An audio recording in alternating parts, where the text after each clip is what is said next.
ကိုရီးယားနိုင်ငံဟာလာပေါင်းများစွာကြာအောင်တနိုင်ငံလုံးကိုဖုတ်ကောင်တွေနဲ့ပြည့်နှက်သွားစေခဲ့တဲ့ကတ်ဆိုးဗိုင်းရပ်စ်ကိုရင်ဆိုင်ခဲ့ရပါတယ်။ကူးစက်မှုအသစ်မရှိတာရက်ပေါင်း180ကြာပြီးတဲ့နောက်မှာတော့အစိုးရကအရေးပေါ်အခြေအနေကိုရုပ်သိမ်းလိုက်ပြီးတဲ့ကြောင်းကြေညာခဲ့ပါတယ်။ဒါပေမဲ့ဂျောင်းဝမ်မှာတော့လျှို့ဝှက်ချက်ကြီးတစ်ခုရှိနေပါတယ်။သူ့သမီးလေးစုကြီးဟာဖုတ်ကောင်တစ်ကောင်ဖြစ်နေပြီးသူကဒီအချိန်အတော်အတွင်းမှာသမီးကိုဖုံးကွယ်ထားခဲ့တာပါ။ဒီနေ့မှာတော့သူကသမီးအတွက်အစာအချို့ယူလာပေးခဲ့ပြီးစူအီကသူ့ကိုတိုက်ခိုက်ဖို့ကြိုးစားပေမဲ့ဂျောင်ဝမ်ကအလွယ်တကူပဲတားဆီးနိုင်ခဲ့ပါတယ်။ဒါရီဟာလွန်ခဲ့တဲ့လအနည်းငယ်ကစတင်ခဲ့တာပါ။ဂျောင်ဝမ်ဟာဒေတာကန်တရိစတန်ကခုမှာတရိစတန်လေ့ကျင့်ပြသူအထည်အလုပ်လုပ်ပါတယ်။တရိစတန်ကိုဂျော်ညာဖို့အတွက်အင်တာနက်မှာဗီဒီယိုတွေလည်းတင်လေရှိပါတယ်။အခုတလောမှာသူကကြားတကောင်ကိုကပြဖို့သင်ပေးနေပြီးကင်မရာရှေ့မှာအကကွက်အချို့ကပြနေပါတယ်။ကြားကတော့ဂျောင်ဝမ်နဲ့လမ်းလျှောက်ပုံကိုပဲလိုက်လုံနိုင်ပြီးကျန်တာတော့သိမလုံနိုင်ပါဘူး။အိမ်မှာတော့စူအီဟာကရာကိုဝါသနာပါသူပါ။ဂျောင်ဝမ်ကသူမကိုအားပေးပြီးအကြံပြုချက်တွေဖေးခြင်းပေမဲ့စူအီကတော့သူမအခန်းနဲ့အဖေဝင်လာတာကိုမကြိုက်ပဲတကားမှာစိုင်းပုတ်တောင်ချိတ်ထားပါတယ်။အဖေကသူ့လက်အကကွက်တွေကိုပြဖို့ကြိုးစားတဲ့အခါစူအီကအဖေကအကလောကကနားသွားပြီဆိုတာကိုသတိပေးပြီးအခန်းထဲကမောင်းထုတ်လိုက်ပါတယ်။အဲ့ဒီနောက်ဂျောင်ဝမ်ဟာအင်ကကြောင်လေးရောင်အီကိုတွားကြည့်ပေမဲ့ကြောင်လေးကလည်းသူ့ကိုဂယုမဆိုင်ပဲတီးပြီးပဲကြည်နေပါတယ်။ကြောင်ဗီဒီယိုလေးပျောက်တော့သွားပြီးလမ်းပေါ်မှာဖူးကောင်တကောင်ကလူတွေကိုစတင်တိုက်ခိုက်နေတဲ့သတင်းတူတက်လာပါတယ်။နောက်တစ်နေ့မှာတော့ဂျောင်ဝမ်ကစူအီရဲ့မွေးနေ့ကကိန်းမုံနဲ့အန်အောတော်အောင်လွတ်ခဲ့ပြီးသူ့အမေဘမ်ဆွန်ကလည်းဗီဒီယိုကောနဲ့ပါဝင်ဆင်နွှဲခဲ့ပါတယ်။ဂျောင်ဝမ်ကစူအီကိုလက်ဆောင်မဖေးဘူးလို့နောက်ပြောင်တဲ့အတွက်စူအီကလက်ဆောင်ဘဲမှာလဲဆိုတာဖျော်ပြတဲ့အထိအဖေထစ်သူကိုယာကြီးကြီးလုပ်ပြီးစနောက်ခဲ့ပါတယ်။စူအီကလက်ဆောင်ကိုဖွင့်ကြည့်နေတော့ထူးဆန်းတဲ့အတန်တစ်ခုကြားရတာကြောင့်အဖေထစ်သူကိုပရင်းပေါက်ကနေအပြင်ကိုကြည့်ခိုင်းပါတယ်။သူတို့အိမ်နီးချင်းတွေဟာအပြင်မှာထူးထူးဆန်းဆန်းရိုင်ဖြစ်နေကြပြီးစူအီကဗီဒီယိုရိုက်နေပါတယ်။အမျိုးသမီးကသူမရဲ့ခင်ပွန်းကိုနေရံမှာကတ်ထွန်းထားပြီးလဲပင်ကိုမျက်လံနဲ့အတင်းဖိထားပါတယ်။ဂျောင်ဝမ်ကတော့ဒါဟာမဖွယ်ရမှုကိစ္စလို့ထင်တာကြောင့်စူအီကိုဗီဒီယိုမရိုက်ဖို့တားလိုက်ပါတယ်။ဒါပေမဲ့အမျိုးသမီးဖယ်လိုက်တဲ့အခါမှာတော့သူမဟာခမင်းဖြစ်သူရဲ့လဲပင်ကိုအပြင်းထန်ကြိုက်လိုက်တာကိုတွေ့လိုက်ရပါတယ်။သူမလှည့်ကြည့်လိုက်တဲ့အခါဖုတ်ကောင်ဖြစ်နေမှန်းထိလိုက်ရပြီးသူတို့ရဲ့ပရင်းပေါက်စီကိုပြေးလာကတိဂီတာအတင်းထုရိုက်ပါတော့တယ်။မိသားစုဟာဆိုဖာနောက်မှာပုံနေကြပါတယ်။အဲ့ဒီအချိန်မှာစူအီရဲ့ဖုန်းမှာအရေးပေါ်သတင်းစကားကြောင့်အတန်တွေမီးလာပေမဲ့သူမကမြန်မြန်ပဲပိတ်လိုက်ပါတယ်။ဖုတ်ကောင်ကပရင်းပေါက်ကိုစက်တိုက်ထုနေတာကြောင့်မှန်တွေအပ်လာပါတယ်။ဂျောင်ဟွန်ကစူအီကိုကြောင်လေးနဲ့အတူအခန်းထဲကိုလွှတ်လိုက်ပါတယ်။ပရင်းပေါက်မှန်ကွဲသွားပြီးဖုတ်ကောင်ကအထက်ကိုဝင်လာပေမဲ့ဂျောင်ဟွန်ကငောင်ငန်းပြီးရဲတိုင်ပဲလူချင်းချောက်လိုက်တဲ့အခါဖုတ်ကောင်ကခဏငြိမ်သွားပါတယ်။ဒါပေမဲ့ချင်းချောက်တာကမအောင်မြင်ပဲဖုတ်ကောင်ကရှေ့ဆက်တိုးလာတာကြောင့်ဂျောင်ဟွန်ကဆိုဖာနဲ့တွန်းပြီးဝရန်ဒါမှာပိတ်လောင်ထားလိုက်ပါတယ်။အဲ့ဒီနောက်သူစူအီရဲ့အခန်းစီပြေးသွားတဲ့အခါစူအီကသူမတငယ်ချင်းရဲ့အမေလေးဖုတ်ကောင်ထွတ်သွားပြီဆိုတဲ့စာတို့ကိုပြပါတယ်။မိသားစုဟာတိဂီတာထက်ကီးဖို့ဆုံးဖြတ်လိုက်ကြပေမဲ့လမ်းပေါ်မှာတော့ဖုတ်ကောင်တွေကိုလူတွေခုခံတိုက်ခိုက်နေရတဲ့ဗယံပရအခြေအနေတွေနဲ့ကြုံရပါတယ်။ခွေးလီတကောင်တော့ဖုတ်ကောင်ထင်းနေပါပြီ။ဂျောင်ဟွန်ကအရေးပါတတိစကားကိုခေါ်ပေးမယ်လိုင်းတွေမရပဲကူးစက်မှုတွေပြန့်နှံ့နေတဲ့တတိပေးချက်တွေပဲဖုံထဲရောက်လာပါတယ်။ကြီးလေတော့ရွာတွေကပိုဘေးခင်းမယ်လို့တွေးမိတာကြောင့်ဘန်ဆွန်းရဲ့အိမ်ကိုတွားဖို့ဆုံးဖြတ်လိုက်ပါတယ်။အဲ့ဒီအချိန်မှာသူတို့ကိုဖုတ်ကောင်တွေဝိုင်းလာတာကြောင့်တိဂီတာစူအီကဖုတ်ကောင်သူ့ကိုလှုပ်ပြီးဟောက်ပြကသူတို့ကိုမကတ်အောင်လုပ်ပါတယ်။ဂျောင်ဟွန်ကလည်းလိုက်လုပ်ပြီးနှစ်ယောက်သားသူတို့ရဲ့အကကျွမ်းကျင်မှုကိုတုံးကဖုတ်ကောင်နဲ့တူအောင်ခြေလက်တွေကိုထူးထူးဆန်းဆန်းကွေးညွတ်ပြခဲ့ပါတယ်။ဒါပေမဲ့ဖုတ်ကောင်တွေကသူတို့လူမှန်းတိသွားပြီးကြိုက်ခိုက်ဖို့ကြိုးစားပါတယ်။တီဂီကကြောင့်သူတို့နှစ်ယောက်ပြေးကြရပါတယ်။စူအီကမတော်တဆချော်လဲသွားပြီးအဖွားကြီးဖုတ်ကောင်တကောင်ကသူမကိုကြိုက်ဖို့ကြိုးစားပါတယ်။ဂျောင်ဟွန်ကကာကွယ်ပေးဖို့သူ့လက်မောင်းကိုထိုးပေးလိုက်ပါတယ်။တီဂီတာဖုတ်ကောင်ကသူ့ကိုကြိုက်လိုက်ပေမဲ့ကန်ကောင်းထောက်မစွာနဲ့အဲ့ဒီအဖွားကြီးကသွားအတူတတ်ထားတာကြောင့်ဂျောင်ဟွန်ကကူးဆက်ခြင်းမရှိပဲသွားအတူကိုမဲ့လက်မောင်းကနေဖယ်ထုတ်လိုက်နိုင်ပါတယ်။သူတို့ဆက်ပြေးကြပေမဲ့လမ်းပေါ်မှာဖုတ်ကောင်တွေအယံညာနေပါတယ်။ဂျောင်ဟွန်ကစူအီကိုကြောင်လေးထည့်ထားတဲ့အိတ်ကိုပေးပြီးကားသွားရှာမယ်ချင်းစောင့်နေဖို့ပြောပါတယ်။အဲ့ဒီနောက်သူကလမ်းကျွန်းဆိုင်ဘုတ်တစ်ခုကိုကင်ပြီးဖုတ်ကောင်တွေကိုတုံးဖယ်ကကားတစ်စီးစီကိုပြေးသွားပါတယ်။တီဂီတာကားပေါ်ရောက်တာနဲ့ဖုတ်ကောင်တွေဝိုင်းလာတာကြောင့်ဂျောင်ဟွန်ကကားကိုအရှင်ပြင်းပြင်းမောင်းပြီးခါချလိုက်ပါတယ်။ပြီးမှသမီးနဲ့ကြောင်လေးကိုတင်ပြီးထွက်လာခဲ့ပါတယ်။မြို့ပြင်ရောက်တဲ့အခါဂျောင်ဟွန်ကလွတ်မြောက်လာတာကိုပျော်နေပြီပဲစူအီကတော့စိတ်မကောင်းချင်နေပါတယ်။သမီးဖြစ်သူကအင်ဂျီလက်ကိုမကြာခဏပုတ်နေတာကိုသတိထားမိကြည့်လိုက်တော့စူအီအကိုးကိုက်ထားတာကိုတွေ့လိုက်ရပါတယ်။သူမစောင့်နေတော့မှခလေးဖုတ်ကောင်လေးတကောင်ကနောက်ကနေအလစ်ဝင်ကိုက်သွားတာလို့ပြောပြပါတယ်။ဂျောင်ဟွန်ကအဆင်ပြေသွားမှာပါလို့အားပေးပေမဲ့စူအီရဲ့ခန္ဓာကိုယ်ကပြောင်းလဲလာပြီးတတိလေသွားပါတယ်။စူအီပြန်နိုးတဲ့အခါမှာတော့ဖုတ်ကောင်ဖြစ်သွားပါပြီ။ သူမကအဖေကိုချက်ချင်းကြိုက်ဖို့ကြိုးစားတာကြောင့်ဂျောင်ဟွန်ကကားကိုအမြန်ကွေ့လိုက်ရကနေလမ်းဘေးထူကြီးသွားပါတယ်။ဂျောင်ဟွန်ကသူမရဲ့အင်ဂျီခွန်းဆုပ်ကိုအတင်းဆွဲပိတ်ပြီးအကိုမကိုက်အောင်ဓားထားပါတယ်။ဆူအီကသူ့ကိုဖိထားပေမဲ့ဂျောင်ဟွန်ကတိုင်ကာဘက်ကိုတုံးပြီးနောက်ခန်းကိုကူးသွားပါတယ်။အတင်းရုံခင်းရင်းဆူအီကခေါင်းနဲ့ဆောင်ပြီးတတိလစ်သွားပါတယ်။ညနေပိုင်းမှာတေးဂီတာပန်ဆွန်းအိမ်ပြန်ရောက်တဲ့အခါတားဖီသူကအိမ်ရှိမှစောင့်နေတာကိုတွေ့ရပါတယ်။သူကဆူအီနေမကောင်းမှုလို့ပြောပြီးအမေကိုအိမ်ထဲမဝင်ဖို့တားမိပေမဲ့ပန်ဆွန်းကသူ့ကိုတွန်းဖယ်ပြီးအိမ်ထဲဝင်သွားတဲ့အခါအိမ်ထဲမှာပယမ်းပရာဖြစ်နေတာနဲ့တောင်းတစ်ခေါင်မှာဟောက်နေတဲ့ဆူအီကိုတွေ့ရပါတယ်။ပန်ဆွန်းကအိမ်ကိုရှုပ်ပွားအောင်လုပ်ရမလားဆိုပြီးဆူအီကိုငေါငန်းတဲ့အခါဆူအီကသူ့ဘောက်ကိုတိုက်ခိုက်ဖို့ကြိုးစားပါတယ်။တေးဂီတာအဖွားကြီးကတွက်လက်စွာမဲ့ကြောကုတ်တန်နဲ့နှုတ်ချက်ရိုက်ပြီးဆူအီကိုမေ့သွားအောင်လုပ်လိုက်ပါတယ်။ အဲ့ဒီနောက်မှာတော့ဆူအီကိုကလပ်ထိုင်မှာချီထားပြီးဂျောင်ဟွန်ကအခြေအနေကိုရှင်းပြတဲ့အတွက်ဘမ်ဆွန်းစိတ်မကောင်းဖြစ်ရပါတယ်။ TV မှာတော့အစိုးရကသတင်းစာရှင်းလင်းပွဲလုပ်နေပါတယ်။ virus ကိုထိန်းချုပ်ဖို့စစ်တပ်နဲ့ပူးပေါင်းဆောင်ရွက်နေကြောင်းနဲ့ဖုတ်ကောင်တွေနဲ့မထိတွေ့ဖို့ပြည်သူတွေကိုသတိပေးနေပါတယ်။နောက်တစ်နေ့မှာဂျောင်ဟွန်ကဈေးရုံကိုကားမောင်းသွားပြီးဆူအီကိုကားထဲမှာစောင့်ခိုင်းထားပါတယ်။ဈေးရုံထဲမှာတော့အကိုက်ခံလိုက်ရတဲ့ဆရာဝန်တဦးနဲ့သူမရဲ့ဖုတ်ကောင်သားလေးကိုကားခွဲပေးနေတဲ့အမျိုးသမီးတဦးကိုလူတွေဝိုင်းကြည့်နေကြပါတယ်။စစ်သားတွေရောက်လာပြီးဖယ်ဟုတ်ပြိုပေမဲ့အဲ့ဒီအမျိုးသမီးကသူမသားလေးအဆင်ပြေပါတယ်လို့အတင်းပြောနေတော့မှပဲကလေးကသူမကိုပြန်ကြိုက်လိုက်ပါတယ်။စစ်သားတွေကဖုတ်ကောင်ကိုပစ်တက်လိုက်ပါတယ်။ဒါကိုမြင်ပြီးထိတ်လန့်သွားတဲ့ချောင်ဟွမ်ကကားစီကိုပြန်ပြေးလာပါတယ်။စစ်သားတွေထက်ရောက်လာတာကိုမြင်တော့ဆူအီရဲ့အကြောင်းကိုလျှို့ဝှက်ထားဖို့သူဆုံးဖြတ်လိုက်ပါတယ်။အိမ်ပြန်ရောက်တဲ့အခါချောင်ဟွမ်ကသူ့အမိဘမ်ဆွန်းစီကဖုန်းကိုသိမ်းလိုက်ပြီးဆူအီအကြောင်းကိုတငယ်ချင်းတွေကိုမပြောဖို့တားမြစ်ပါတယ်။ဒါကိုလျှို့ဝှက်ချက်အဖြစ်ထားပေးဖို့တောင်းဆိုပါတယ်။အဲ့ဒီအချိန်မှာ TV ကနေဖုတ်ကောင်တွေကိုလက်ခံထားရင်ရာဇမှုမြောက်အကြောင်းကြေညာနေပါတယ်။ချောင်ဟွမ်ကတော့ရဲတွေကိုဆူအီကိုအပြစ်မခံနိုင်ပဲသူကိုယ်တိုင်ပဲလုပ်ပါမယ်လို့ပြောပါတယ်။ခြံထဲမှာကျင်းတူးပြီးတဲ့နောက်ချောင်ဟွမ်ကသမီးကိုတပ်ထိုပေါက်ပြားကိုမြောက်လိုက်ပါတယ်။ဒါပေမဲ့သမီးနဲ့အတူရှိခဲ့တဲ့အချိန်တွေကိုသတိရသွားပြီးသူကိုယ်တိုင်ပဲငိုကြွေးမိပါတော့တယ်။သမီးရဲ့ပါဇက်ကိုရှောင်ပြီးသူမကိုဖတ်ထားလိုက်ပါတယ်။ဘမ်ဆွန်းကပေါက်ပြားကိုယူပြီးသူမလူပေးမယ်လို့ပြောတဲ့အတွက်ချောင်ဟွမ်ကပြန်သားရပါတယ်။သူတို့အငင်းပွားနေတော့မှဆူအီကကျိုးဒီကိုဖြုတ်ပြီးထွက်ပြေးသွားပါတယ်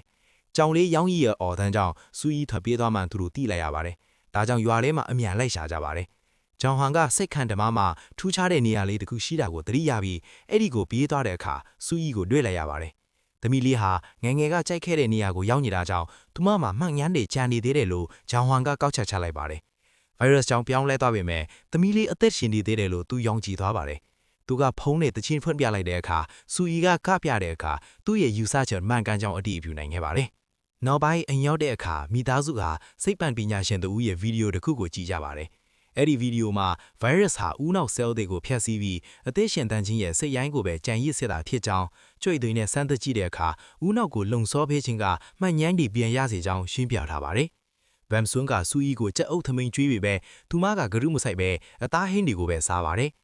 အဲ့ဒီအချိန်မှာထောင်ဘေးကသူ့ရဲ့ငယ်တငယ်ချင်းပြန်ရောက်နေတာကိုကြားတာကြောင့်အိမ်ထဲကိုရုတ်တရက်ဝင်လာပါတယ်။ဂျောင်ဟွမ်လက်ဘမ်ဆွန်းကတားပေမဲ့ထောင်ဘေးကဆူအီကိုမြင်သွားပါတယ်။သူကလမ်းပေါ်ပြေးထွက်ပြီးရဲကိုဖုံးဆက်ဖို့ကိုးစားခဲ့အခါဂျောင်ဟွမ်ကတားပြီးသူ့ရဲ့ယူဆချက်ကိုရှင်းပြပါတယ်။တောင်ဘေးကမယုံတဲ့အခါဂျောင်ဟွမ်ကဆူအီဖူကောင်းပေါ်ကနေကပြားနေတဲ့ဗီဒီယိုကိုပြပြီးချားတွေကိုလေ့ကျင့်ပေးသလိုမျိုးသမီးလေးကိုလည်းလေ့ကျင့်ပေးမယ်လို့ကတိပေးပါတယ်။သမီးလေးအိပ်ပျော်သွားတဲ့နောက်တောင်ဘေးကသူတို့ကိုမနဲ့ချရင်ထွတ်သွားစေခြင်းနေတာကိုဂျောင်ဟွမ်ကအမိဖြစ်သူကိုပြောပါတယ်။မနဲ့လင်းတဲ့အခါဂျောင်ဟွမ်အပြင်ထွက်ကြည့်လိုက်တော့တောင်ဘေးကသူ့ကားထဲမှာအိပ်ပျော်နေတာကိုတွေ့ရပါတယ်။ဒါပေမဲ့တောင်ဘေးကသတင်းကောင်းယူလာပေးပါတယ်။ဈေးဝါကုမ္ပဏီတစ်ခုကကုသဈေးကိုဖော်ဆက်နေကြောင်းဒါကြောင့်ဈေးမပေါ်မချင်းသမီးလေးကိုစောင့်ရှောက်ဖို့သူခွင့်ပြုပေးမယ်လို့ပြောပါတယ်။အဲ့ဒီအချိန်ထိဘေးကင်းအောင်မိသားစုကဆူအီကိုလူထုမရှိတဲ့ကျွန်းတအွန်းလေးကိုခေါ်သွားပြီးအဲ့ဒီမှာလေ့ကျင့်ပေးဖို့စီစဉ်ကြပါတယ်။ဂျောင်ဟွမ်ကလက်ဆွဲနှုတ်ဆက်ဖို့အရင်သင်ပေးပေမဲ့ဆူအီကတော့မှတတ်ထားတဲ့လက်အိတ်ကိုပဲကိုက်ပါတယ်။ကျောင်းနယ်ထောင်ဘေးကထွက်ပြေးဖို့လုပ်တဲ့အခါဂျောင်ဟွမ်ကဖုတ်ကောင်ကိုကြောင်းမခွိုင်ဖို့တတိပေးပေမဲ့ဆူအီကဒေါင်ဘေးနောက်ကိုလိုက်ဆွဲပါတော့တယ်။နောက်ပိုင်းမှာဂျောင်ဟွမ်ကလူမှုဆက်ဆံရေးလေ့ကျင့်ခန်းတွေလုပ်ပေးပြီးဆူအီကိုကြောင်လေးတစ်ကောင်လိုမျက်လုံးနှစ်ချက်ခတ်တတ်အောင်သင်ပေးနိုင်ခဲ့ပါတယ်။ရုတ်တရက်သူကသူ့ကိုကိုက်ဖို့ကိုးစားတဲ့အခါဂျောင်ဟွမ်ကခညာမှုပြီးတားလိုက်ပါတယ်။ရုတ်တရက်သူ့ရဲ့လေ့ကျင့်ခန်းတွေအောင်မြင်နေတယ်လို့သူယုံကြည်သွားပါတယ်။ဒါပေမဲ့တကယ်တမ်းဂျောင်ဟွမ်နဲ့နောက်ခန်းမှာဘမ်ဆွန်းကဆူအီကိုချီးမြှောက်နေတာကြောင့်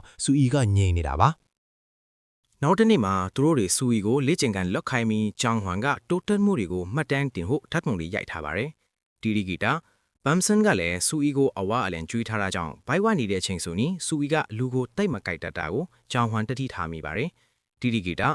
ရက်တွေကြာလာတာနဲ့အမျှတနိုင်ငံလုံးမှာဖောက်ကောင်အရေးအတွက်ညှော်နေလာပြီးအစိုးရကလည်းဖောက်ကောင်တွေကိုတရင်ပေးတိုင်ကြရင်စုချင်းငွေတိုးပေးမယ်လို့ကြေညာပါတယ်။မိသားစုဟာအတူတူကြိုးစားရင်းပျော်ရွှင်စရာအချိန်တွေကိုဖြတ်ကန်းကြပါတယ်။နောက်ဆုံးမှာတော့သူတို့အိမ်ပြန်မှုလုံလောက်ပြီလို့ခံစားရပါတယ်။မနေ့ကင်းတစ်ခုမှာကျောင်းဝမ်းတာသမီးကိုတွားကြည့်တဲ့အခါသူမရဲ့တိုက်ခိုက်မှုကိုမြန်ပဲတားလိုက်ရပါတယ်။အန်အော်ဖို့ကောင်းတာကစူကြီးကဖြည်းဖြည်းချင်းနောက်ဆုတ်သွားပြီးဟောက်တာကိုရပ်လိုက်တာပါပဲ။ကျောင်းဝမ်းကသူ့လက်မောင်းကိုပေးလိုက်တဲ့အခါစူကြီးကကြိုက်တော့မလို့ဖြစ်သွားပေမဲ့နောက်ဆုံးစက္ကန့်မှာသူမကိုယ်တိုင်ထိန်းလိုက်နိုင်ပါတယ်။ဒီလိုတိုးတက်မှုကြီးကိုပျော်ရွှင်သွားတဲ့ကျောင်းဝမ်းကစူကြီးကိုစကားပြောတင်ပြီးဖို့ဆုံးဖြတ်ပေမဲ့သူမကတော့ဟောက်တဲ့အထံပဲထွက်နိုင်ပါသေးတယ်။ဘမ်ဆွန်းကစူကြီးကလူမကြိုက်တော့တာကြောင့်အပြင်ထွက်လို့ရပြီလို့ထင်ပါတယ်။ဒါပေမဲ့အရင်ဆုံးသူမရဲ့ရုပ်သွင်းကိုပြင်ဆင်ဖို့လိုအပ်ပါတယ်။ကျောင်းဝမ်းကမြို့လေးကိုသွားပြီးမိတ်ကပ်ပစ္စည်းတွေဝယ်ပါတယ်။သူပြန်ထွက်လာတဲ့အခါသူ့ရဲ့ပထမဆုံးအခြေဦးဖြစ်တဲ့ရန်ဟွာကိုတွေ့လိုက်ပြီးပုံးဖို့ကြိုးစားပေမဲ့သူမကမြင်သွားပါတယ်။သူမက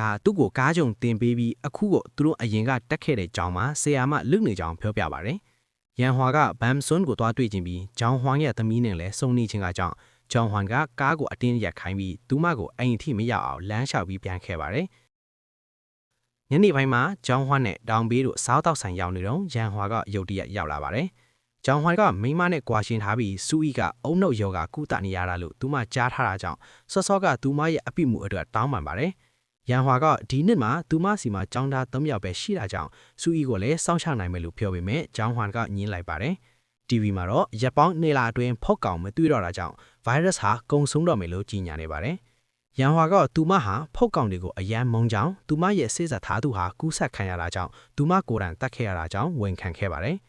နောက်ပိုင်းအိမ်ရောက်တဲ့အခါကျောင်းဟွန်ကရန်ဟွာရဲ့လူမှုကွန်ရက်ကိုကြည့်တဲ့အခါသူမဓာတ်ခိုင်ထားတဲ့ပုံတွေကိုအများကြီးတွေ့ရပါတယ်။သူမဟာဖောက်ကောင်တွေကိုအများဆုံးသတင်းပေးတိုင်ကြားဟဲ့လို့စုအောင်ရရှိထားပါတယ်။အဲ့ဒီအချိန်မှာစူဝီကတော့ cosplay ပွဲစော်တစ်ခုအကြောင်းကြောင်းညာကိုစိတ်ဝင်စားမှုနဲ့ကြည့်နေပါတယ်။နောက်တစ်နေ့မှာကျောင်းဟွန်မြို့တွေကိုတွားတဲ့အခါရဲတွေကစန္ဒပြပွဲတစ်ခုကိုထိန်းချုပ်နေတာကိုတွေ့ရပါတယ်။လူတွေက virus ရဲ့တကယ်အကြောင်းရင်းကိုသိကျင်နေပြီးအသက်ခံလိုက်တဲ့ကူးစက်ခံသူတွေအတွက်တရားမျှတမှုတောင်းဆိုနေကြပါတယ်။ကျောင်းဟွန်ကအရင်တိုက်ခံဟောင်းကိုတွားပြီးသမီးရဲ့အဝတ်အစားတွေကိုယူရင်းဗီဒီယိုတိုင်းမှာတစ်တာလေးတစ်ခုကိုတွေ့လိုက်ပါတယ်။အထင်မှာစူအီရဲ့တငယ်ချင်းတွေနဲ့ write ထားတဲ့ဓာတ်ပုံတွေနဲ့သူမရဲ့ diary ရှိနေပါတယ်။ကျောင်းဟွန်က diary ကိုဖတ်တော့မလို့ပြတဲ့အချိန်မှာသမီးလေးကသူ့ဘေးမှာရှိနေပြီးမဖတ်ပါနဲ့လို့တားနေတယ်လို့စိတ်ကူရမိပါတယ်။သမီးလေးကသူမပြန်ကောင်းသွားတဲ့အထိစိတ်ရှည်ပေးဖို့တောင်းဆိုပြီးသူတို့နှစ်ယောက်အတူတူကကြပါတယ်။ဒါပေမဲ့ဒါဟာစိတ်ကူရန်ထက်တဲ့ဆိုတာတတိယသွားတဲ့အခါသူဝမ်းနဲ့ပူဆွဲမိပါတယ်။ဓာတ်ပုံတွေထဲမှာမနစ်က cosplay ပေးစော်ပုံကိုတွေ့ပြီးစူအီဘလောက်စိတ်ဝင်စားခဲ့တယ်လဲဆိုတာတတိယသွားပါတယ်။ကျောင်းဟွန်ကမြို့ကိုအမြန်ပြန်လာပြီးစူအီကိုအဲ့ဒီပွဲစော်သွားခေါ်ဖို့တောင်းပေးကိုအကူအညီတောင်းပါတယ်။ဒါဟာသူမရဲ့မှတ်ဉာဏ်ကြီးပြန်ရဖို့အထောက်အကူဖြစ်မလို့ပါ။ကျောင်းဟွန်အိမ်ပြန်ရောက်တဲ့အခါရန်ဟွာကဘမ်ဆွန်းနဲ့အတူသမင်းစားနေတာကိုတွေ့ရပါတယ်။အဲ့ဒီအချိန်မှာစူအီကသူမအခန်းထဲကထွက်ဖို့ကြိုးစားတာကြောင့်ရန်ဟွာမမြင်ခင်ကျောင်းဟွန်ကအခန်းထဲကိုအမြန်ပြန်တွန်းပို့ပါတယ်။စူအီကအခန်းထဲကဟောက်ပြီးတကားကိုထူရိုက်တဲ့အခါရန်ဟွာကဒီအတန်ဟာရင်းနှီးနေတယ်လို့ခံစားရပါတယ်။ကျောင်းဟွန်ကရန်ဟွာရဲ့အာယုံကိုလွှဲဖို့ခရကိုအမြန်မှုတ်ပြီးသူမကိုအိမ်ဖင်းကိုအတင်းဆွဲထုတ်ပြီးနောက်တစ်ခေါက်မှပြန်လာဖို့ပြောပါတယ်။ ဆွမ်းကပွဲတော်သွားဖို့စူအီကိုမိတ်ကလင်းပေးပါတယ်။တောင်ဘေးကလည်းတော်ဝတ်စုံဝတ်ထီရောက်လာပါတယ်။ဝတ်စုံဝတ်ထားရင်ပွဲတော်မှာရှောစီရောလို့ပါ။ဘန်ဆွမ်းကပြင်ဆင်ပေးပြီးတဲ့အခါစူအီရဲ့လာပါတဲ့ပုံစံကြောင့်အမျိုးသားနှစ်ယောက်စလုံးအန်အောသွားကြပါတယ်။သူတို့ဒီစူအီကိုပွဲတော်ခေါ်သွားချိန်မှာဘန်ဆွမ်းကတော့ရွာသူရွာသားအစည်းအဝေးကိုတက်ရောက်ပါတယ်။အဲ့ဒီမှာရွာလူကြီးကသူတို့ရွာဟာဖုတ်ကောင်ကင်းစင်းတဲ့အတွက်စူရချောင်းကျင့်ညာပါတယ်။ဘန်ဆွမ်းကအန်အောလွန်းလို့တောက်လက်ဆယူတွေတောင်ပန်းထွက်ကုန်ပြီးရန်ဟွာကတန်တရားဝင်လာပါတယ်။ရွာလူကြီးကဘန်ဆွမ်းရဲ့မိမလီဘာလို့ချောင်းမတကြလဲလို့မေးတဲ့အခါဘန်ဆွမ်းကနေမကောင်းလို့ရှင်းပြပေမဲ့ရွာလူကြီးနဲ့ရန်ဟွာကဒါဟာအကြောင်းပြောက်ချက်မခိုင်လုံဘူးလို့ပြောကြပါတယ်။ဘန်ဆွမ်းကအိမ်မှာပဲစာတင်ပေးနေတာပါလို့ပြောပြီးအစည်းအဝေးကထဖို့ချူစားပေမဲ့ကာရာအိုကေဆိုရမယ်ဆိုတာကြောင့်ဆက်နေလိုက်ပါတယ်။ပွဲတော်မှာတော့သူတို့တွေပျော်ရွှင်နေကြပေမဲ့စူအီကတော့ဘာမှမသိတဲ့မျက်နှာပင်နဲ့ပဲရှိနေပါသေးတယ်။ချောင်းဟန်ကအရင်ကပွဲတော်လာခဲ့တဲ့ပုံတွေကိုပြပေမဲ့လည်းထူးမခြားနာပါပဲ။အဲ့ဒီချိန်မှာတောင်ဘေးက virus ကူတော့စီဟာအတိပြုချက်ရောက်တော့မယ်ဆိုတဲ့သတင်းကိုဖတ်ရပါတယ်။သူတို့နှစ်ယောက်ဖတ်ပြီးအောင်ပွဲခံနေတော့မှစူအီပျောက်သွားပါတယ်။စူအီကမွေးကြိုင်တဲ့အနံ့တစ်ခုနောက်ကိုလိုက်သွားရင်းအမျိုးသမီးတဦးနဲ့တိုက်မိပြီးလဲချော်သွားစေပါတယ်။အစမှာတော့ဒီမကဟောက်ပြပေမဲ့အနံ့ကိုပိုစိတ်ဝင်စားတာကြောင့်မတိုက်ခိုက်ပဲထွက်သွားပါတယ်။နောက်ဆုံးမှအစားအသောက်ဆိုင်လေးတစ်ခုကိုရောက်သွားပြီး churros မုံတစ်ခုကိုပတ်စံမပေးပဲယူလိုက်တာကြောင့်ဆိုင်ရှင်ကထိတ်လန့်သွားပါတယ်။အဲ့ဒီချိန်မှာဂျောင်ဟွန်တို့ရောက်လာပြီးစူအီက churros လွန်စကားတခွန်းပြောလိုက်တာကြောင့်ဂျောင်ဟွန်ဟာအန်အိုဝမ်းတာထိပြီးငိုရင်းသူမကိုဖတ်ထားလိုက်ပါတယ်။အဲ့ဒီနောက်ဆိုင်မှာရှိသမျှ churros တွေအားလုံးကိုသူဝယ်လိုက်ပါတယ်။ ဘန်ဆွန်းအိမ်ပြန်ရောက်တဲ့အခါကြောင်လီရောင်ကြီးကအစာဒီအများကြီးစားထားတာကိုအော်နေတာကိုတွေ့ရလာတယ်။ရန်ဟွာကကြောင်လီရဲ့အာယုံကိုလွှဲဖို့အစာကျွေးထားတာဖြစ်ပြီးသူမကဓားကင်ကစောင့်နေတာပါ။ဘန်ဆွန်းကမောင်းထုတ်ပေမဲ့ရန်ဟွာကစူအီရဲ့ဖုတ်ကောင်ဓာတ်ပုံတွေပါတဲ့ဓားရည်ကိုထုတ်ပြပါတယ်။ရန်ဟွာကစူအီရဲ့အမေဓာကိုတိလာလို့မြင်တဲ့အခါဘန်ဆွန်းကသမီးဖြစ်သူစူအီအမေတီဆုံးသွားပြီးဖြစ်ချောင်းပြောပြပါတယ်။ရန်ဟွာကစူအီရဲ့မိဘတွေကမောင်နှမတွေလားလို့ထင်ပြီးဇဝေးဇဝါဖြစ်သွားပေမဲ့ရဲကိုပဲဖုံးဆက်ဖို့လုပ်ပါတယ်။ဘန်ဆွန်းကဖုံးကိုတင်လိုက်ပြီးကျောင်းဟန်ဟာစူအီရဲ့အရင်ချအဖေမဟုတ်ကြောင်းရှင်းပြပါတယ်။စူအီရဲ့တကယ်အဖေလားအမေကိုပြစ်ထားပြီးမြို့မှာအလုပ်လုပ်ကပတ်စံလိုမှတခါလေကျပြန်လာတတ်ပါတယ်။ကျောင်းဟန်ကသူ့ညီမဘေးမှာအမေရှိနေပေးခဲ့ပြီးကလေးကိုဝိုင်းလျှောက်ခဲ့တာပါ။ကျောင်းဟန်ရဲ့မွေးနေ့ညမှာဒေါင်ဘေးကသူ့ကိုအတင်းခေါ်သွားတာကြောင့်စူအီကအိမ်မှာတယောက်ထိုက်ချန်ခဲ့ပါတယ်။အဲဒီနောက်သူကသူ့ညီမစီဖုံးဆက်ပြီးအစင်ကေတယ်လို့ပြောပေမဲ့ညီမဖြစ်သူကအယမ်းစိတ်တိုးနေပါတယ်။အဲဒီဖုံဖြိုးရင်လန့်ဖြစ်ကူးတဲ့အခါကောက်တိုက်ခံနေညီမဖြစ်သူချက်ချင်းတေဆုံးသွားခဲ့ပါတယ်။အဲ့ဒီချင်းကစပြီး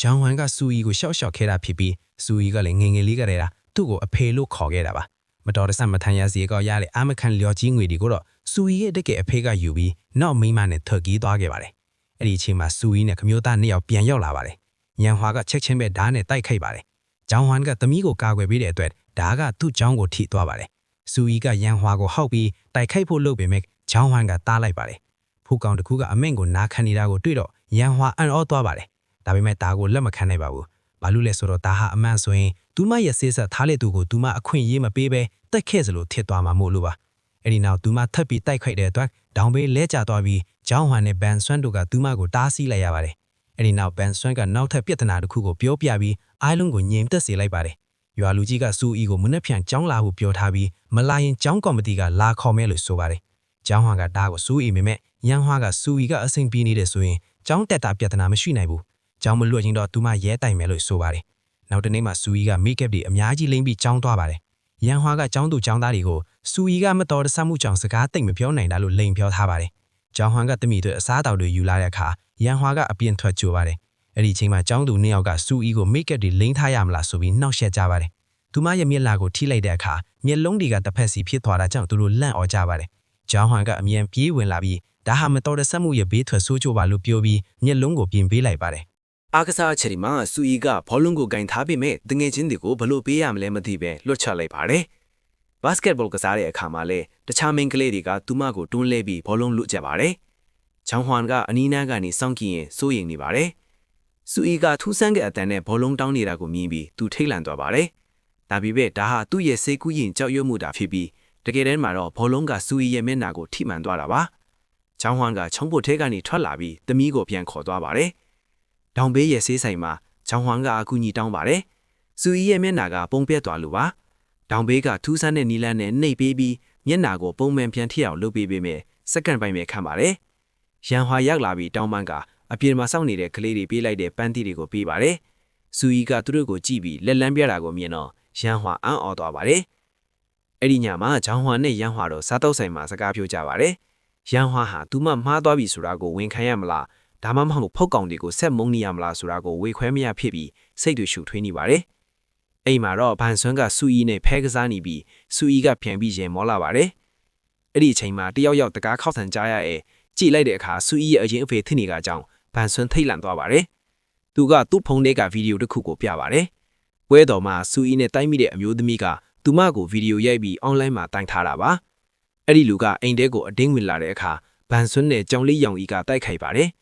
ဒါပေမဲ့အဲ့ဒီလူကပိုတမ်းမာတာကြောင့်ကြောင်ကိုကန်ထုတ်ပြီးဘန်ဆွန်းကိုတွန်းလဲလိုက်ပါတယ်။အဲ့ဒီနောက်စူအီကိုချီနှောင်ပြီးကားပေါ်တင်ခေါ်သွားပါတယ်။ဖုတ်ကောင်ကိုရဲအညင်စုငွေအများကြီးရမယ်လို့သူမျိုးလင့်နေတာပါ။ဂျောင်ဟွမ်ကဘန်ဆွန်းစီကဖုံးရတာနဲ့တောလန်အတိုင်းအမြန်ပြေးလာပါတယ်။သူချော်လဲပြီးကုန်းစင်းအတိုင်းလိမ့်ဆင်းသွားတာကလမ်းမလဲခေါင်ကိုရောက်သွားပါတယ်။ကားကသူ့ကိုတိုက်မလို့ထစ်သွားပြီးမဲ့အချိန်မီရက်လိုက်နိုင်ပါတယ်။ဂျောင်ဟွမ်ကစူအီရဲ့အထိတ်ကိုထိုးပြီးသမီးကိုကြိုးထီပြီးမဲ့အဲ့လူကသူ့ကိုပြန်တိုက်ခိုက်ပါတယ်။အဲ့လူကသူ့မိန်းမတေဆုံးမှုအတွက်ဂျောင်ဟွမ်ကိုအဖြစ်တင်ပါတယ်။ဂျောင်ဟွမ်ကလည်းစိတ်တူပြီးသူ့ကိုပြန်ထိုးပါတယ်။အဲ့ဒီလူကစုငွေခွဲယူဖို့ပြောပြီးဂျောင်ဟွမ်ကိုအာယုံလက်ကကိုကိုက်ပြီးတွန်းထုတ်လိုက်ပါတယ်။ဂျောင်ဟွမ်အထိုးခံနေတာကိုမြင်တော့စူအီကတီးမခံနိုင်တော့ပဲသူမရဲ့အရင်အဖေကိုခေါင်အုပ်ပြီးလေပင်ကိုကိုက်လိုက်ပါတယ်။ဂျောင်ဟွမ်ကသူမကိုဆွဲဖယ်ပြီးစကားအနည်းငယ်နဲ့နေတင်ပါတယ်။အဲ့လူကဖုတ်ကောင်အသစ်ထစ်သွားပြီးသူတို့ကိုတိုက်ခိုက်တဲ့အခါဂျောင်ဟွမ်ကပြန်လေခုခံခဲ့ပါတယ်။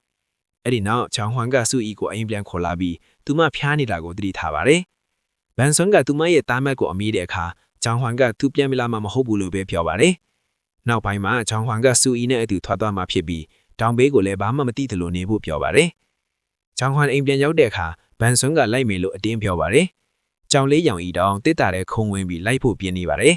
။ နောက်တစ်နေ့မနက်မှာဘန်ဆွန်ကရန်ဟွာနဲ့တွေ့ပြီးကျောင်းဝမ်ပေးခိုင်းတဲ့စာကိုပေးဖို့လုပ်ပါတယ်။ဒါပေမဲ့စစ်ကားတွေရွာထဲရောက်လာတာကိုမြင်ပြီးသူမတုံ့လောက်ထားပါတယ်။ကျောင်းဝမ်ကိုဖုန်းဆက်တတိပေးပေမဲ့လိုင်းမရပါဘူး။အဲ့ဒီနောက်ဘန်ဆွန်ကစာကိုဖွင့်ဖတ်လိုက်တဲ့အခါကျောင်းဝမ်ကသူမကိုလှည့်စားပြီးစူအီနဲ့အတူထွက်သွားပြီးဖွင့်ကြောင်တိလိုက်ရပါတယ်။စစ်သားတွေအိမ်ရောက်တဲ့အခါကြောင်လေးကိုပဲတွေ့ရပါတယ်။စိတ်ခန္ဓာမှာကျောင်းဝမ်ကဂျွန်းကိုသွားဖို့လှည့်ပြီးနေတော့စစ်သားတွေရောက်လာပြီးဝိုင်းထားလိုက်ပါတယ်။သူတို့နှစ်ယောက်အဆောက်အဦတစ်ခုထဲမှာပုံနေကြပြီးစူအီကိုမတတ်ဘူးလို့ကြိပေးမှထွက်လာမယ်လို့ကျောင်းဟွမ်ကပြောပါတယ်။ဒါပေမဲ့စစ်သားတွေကရာဇဝတ်သားနဲ့ညှိနှိုင်းမှမဟုတ်ဘူးလို့ပြောပြီးတကားကိုအတင်းထုခွဲချပါတယ်။ကျောင်းဟွမ်ကသမီးကိုမကာကွယ်နိုင်တဲ့အတွက်တောင်းပန်ပြီးသူတို့ထာဝရအတူရှိနိုင်အောင်သူ့ကိုကိုက်ဖို့စူအီကိုတောင်းဆိုပါတယ်။စူအီကညင်းပေမဲ့ငိုကြွေးနေတဲ့ကျောင်းဟွမ်ကအတင်းတောင်းဆိုတာကြောင့်နောက်ဆုံးမှာတော့သူမကသူ့လေပင်ကိုကိုက်လိုက်ပါတယ်။အဲ့ဒီအချိန်မှာစစ်သားတွေတကားကိုဖောက်ဝင်လာပြီးပစ်ခတ်ပါတော့တယ်။ကျောင်းဝမ်ကသမီးအတွက်အကာအကွယ်လုပ်ပေးရင်းတနက်တန်ရတွေနဲ့လဲကျသွားပါတယ်။သမီးလေးစူအီကအဖေလို့နောက်ဆုံးမှခေါ်လိုက်တာကိုမြင်ပြီးသူစိတ်မကောင်းဖြစ်ရပါတယ်။ဒါကိုကြားလိုက်ရတဲ့အခါစစ်ဗိုလ်ကပိတ်ခတ်မှုကိုရပ်ခိုင်းလိုက်ပါတယ်။ကျောင်းဝမ်ကသမီးလေးစကားပြောနိုင်သွားတဲ့အတွက်ဂုဏ်ယူကြောင်းပြောပြီးသူမရဲ့ပါးကိုထီကတေဆုံးသွားပါတယ်။စူအီကတော့ကျောင်းဝမ်နဲ့အတူနှင်းလူရုပ်လုတ်ခဲ့တဲ့နေလေးကိုသတိရပြီးဝမ်းနဲ့ပူဆွေးနေပါတယ်။အဲ့ဒီနေ့ကသူမဟာသူ့ကိုဦးလေးလို့ခေါ်ခဲ့ပြီးအဖေတယောက်လိုစောင်းချောက်ပေးခဲ့လို့ကျေးဇူးတင်ခဲ့တာပါ။အချိန်အတန်ကြာပြီးနောက်စူအီဟာဆေးရုံမှာပြန်နိုးလာပြီးလုံးဝပြန်လည်ကျန်းမာလာပါတယ်။ဘန်ဆွန်းကသူမကိုတခြားအခန်းတစ်ခုစီခေါ်သွားပြီးဂျောင်းဟွမ်ကိုကဲတင်နိုင်ခဲ့ပေမဲ့သူဟာတတိမရပဲကိုယ်မှာဖြစ်နေကြောင်းပြသပါတယ်။သူ့ရဲ့သွေးထဲမှာဗိုင်းရပ်စ်ကိုတိုက်ခိုက်နိုင်တဲ့ပဋိသစ္စည်းခွေကိုတွေးရှိခဲ့ပြီးအခုတော့ကုသဆေးအဖြစ်သုံးနေပါပြီ။ဒါကြောင့်သူ့ရဲ့မျက်နှာဟာကဘာတဝန်မှာသတင်းတွေမှာပါလာပါတယ်။စူအီကိုလေ့ကျင့်ပေးနေတော့မှသူဟာဗိုင်းရပ်စ်ကိုခံနိုင်ရရှိတဲ့ကိုယ်ခံအားစနစ်ဖြစ်ပေါ်လာတာဖြစ်ပြီးသူ့ရဲ့သွေးကပဲစူအီကိုကုသပေးနိုင်ခဲ့တာလို့ဆရာဝန်တွေကယူဆကြပါတယ်။စူအီကအဖေရေးထားတဲ့ diary ကိုဖတ်ပြီးသူမအထက်ဘလောက်တောင်လုပ်ပေးခဲ့တယ်လဲဆိုတာသိသွားတဲ့အခါငိုကြွေးမိပါတယ်။ရပောင်းများစွာကြာပြီးနောက်စူအီဟာအကပြိုင်ပွဲမှာပါဝင်ဆင်နွှဲပါတယ်။ဘမ်ဆွန်းကဒါကိုဗီဒီယိုရိုက်ပြီးရန်ဟွာကဆေးရုံကကျောင်းဟွမ်ကိုပြပေးပါတယ်။ဒါကိုမြင်ရတဲ့အခါကျောင်းဟွမ်ရဲ့လက်ချောင်းလေးတွေစတင်လှရှားလာပါတော့တယ်။နောက်ထပ်ဗီဒီယိုတွေကိုကြည့်ရှုနိုင်ဖို့ subscribe လုပ်ပြီးအသီးပေး notification လေးကိုဖွင့်ထားပေးကြပါအောင်ကြည့်ရှုပေးလို့ကျေးဇူးတင်ပါတယ်